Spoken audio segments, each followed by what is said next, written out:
সেই আলোচনায় এবং পূর্বের আলোচনায় আমাকে নির্দেশ দিয়েছে যে আপনি একজন সিনিয়র নেতৃত্বদানকারী ব্যক্তি, দলের ভালো মন্দ দেখার দায়িত্ব আপনার আছে, কোনো অন্যায়ের কাছে মাথা নত করবেন না।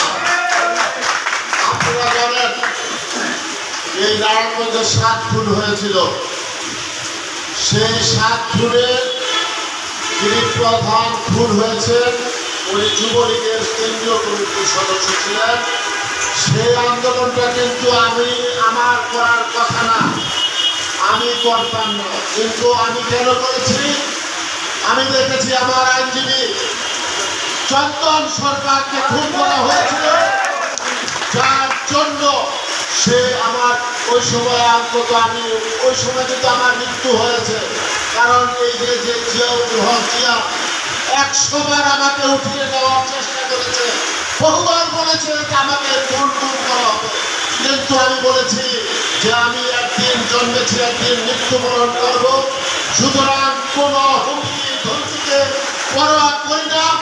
আমি দেখেছেন ওই সময় এই নারায়ণগঞ্জে যারা ওই খুনিদেরকে হৃষ্টপুষ্ট করেছে তাদের বিরুদ্ধে নির্দ্বিধায় কথা বলেছি।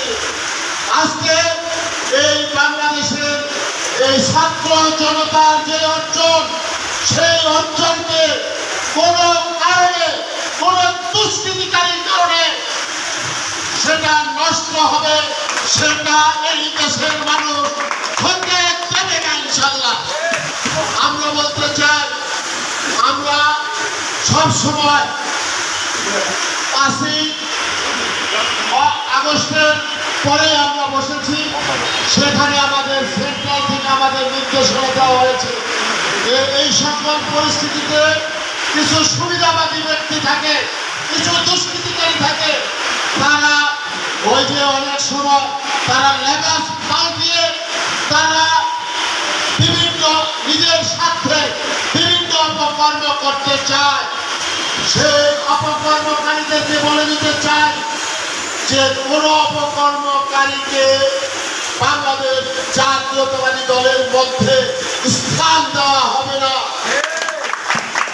যদি বিএনপির কেউ এই অপকর্মের সাথে জড়িত থাকে, সেটা যদি প্রমাণ আমাদের কাছে আসে, আমরা তার বিরুদ্ধে সাংগঠনিক ব্যবস্থা নেব এবং তাকে আমরা পুলিশ আইনের কাছে হস্তান্তর করবো ইনশাল্লাহ।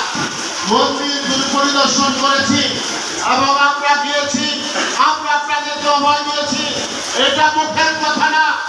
আমি সাখাওয়াত যেটা করি, যেটা বলি, আমি মস্কাই না, ভেঙে যেতে পারি কিন্তু মস্কাবো না। আপনাদের উপরে কোন জুলুম, কোন ব্যবসা প্রতিষ্ঠান দখল বা কোন প্রকার হয়রানি, সেটা বাংলাদেশ জাতীয়তাবাদী দল বিএনপি বরদাস্ত করবে না ইনশাআল্লাহ। বিএনপি আপনাদের সাথে আছে, আমাদের নেতা তারেক রহমান আপনাদের পাশে আছে। আমরা বলতে চাই, ইতিপূর্বে আপনাদের কাছ থেকে কিছু বক্তব্য এসেছে যে কিছু কিছু জায়গায় ইনসিডেন্ট হয়েছে। আমি বলতে চাই যে আপনারা, আমি শিখন সরকারকে বলেছি যে এগুলো আপনারা সুষ্ঠুভাবে নিজেরা তদন্ত করেন, তদন্ত করে যারা এই ঘটনার সাথে জড়িত সেটা লিস্ট করেন একটা দরখাস্ত আকারে। যারা প্রশাসনকে তাদের বিরুদ্ধে আমরা সকল ধরনের আইনি ব্যবস্থা থেকে শুরু করে সকল ব্যবস্থায় আপনাদের পাশে থাকবো ইনশাল্লাহ। আমরা আসলে এইখানে তো আমাদের জন্ম, আমি যে ছোটকালে লেখাপড়া করেছি, তাদের মধ্যে যে কোনো বিভেদ তৈরি হবে সেটা আমরা হতে দেব না। আমরা বলতে চাই, আজকে থেকে আপনারা একটা কথা সবসময় কি করেন যে সবসময় আপনারা নিজেদেরকে এই বাংলাদেশের একজন গর্বিত নাগরিক হিসাবে মনে করবেন এবং আপনাদের বিরুদ্ধে যদি কেউ কোনো দুষ্কৃতিকারী কোনো ধরনের কোনো কিছু হয়, আপনারা মন থেকে থাকবেন না। আমাদেরকে জানাবেন। আমরা কিন্তু ইতিপূর্বে এই নারায়ণগঞ্জ শহরে আমাদের দলের পক্ষ থেকে মাইকিং করেছি, মাইকিং করে আমাদের নাম্বার দিয়েছি, টেলিফোন নাম্বার। যদি এরকম কিছু হয় তাহলে আমরা সেটা ব্যবস্থা নেব। আজকে যে সকল অভিযোগগুলি এসেছে, মামলার ব্যাপারে এসেছে, সকল বিষয়গুলি আমরা বিবেচনা করে আমরা দেখবো, আমরা আপনাদেরকে সহায়তা করবো ইনশাল্লাহ।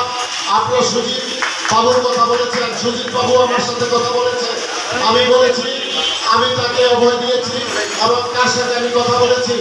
আমি বলতে চাই আসলে অপরাধী সকল ধরনেরই হতে পারে, অপরাধী তো অপরাধী, অপরাধী অপরাধী, কিন্তু কোন নির্দোষ ব্যক্তি সাজা পাবে, কোন নির্দোষ ব্যক্তি জেল থাকবে, সেটা হতে পারে না। আজকে এই যে ছাত্র জনতার যে আন্দোলন হয়েছে, সে আন্দোলনে আমার বিরুদ্ধে 23 মামলা হয়েছে, 23 মামলা হয়েছে। তো সেখানে যত মামলা হয়েছে, মনে করেন যেরকম আমি তো যে আপনাদের মা দুর্গা, ওনার 10টা হাত, আমার তো 10টা হাত না। দেখা যায় আমি ঘটনা ঘটেছি, তার জন্য ঘটনা ঘটেছি, ওই বন্দর একই ঘটনা ঘটেছে। আমি কি অতি মানুষ না, তো আমি জিন বা কিছু না, কিন্তু আমার বিরুদ্ধে থানায় মামলা করা হয়েছে। কিন্তু এইসব মামলা গত 15 বছরে প্রায় 70 থেকে 72টা মামলা হয়েছে।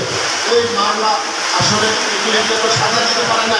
তো এই যে যদি কেউ কোনো মামলা করেন, ধৈর্য ধরেন, আমরা সেইগুলির ব্যাপারে যদি নির্দোষ হয় তাহলে আমরা ইনশাল্লাহ সেগুলো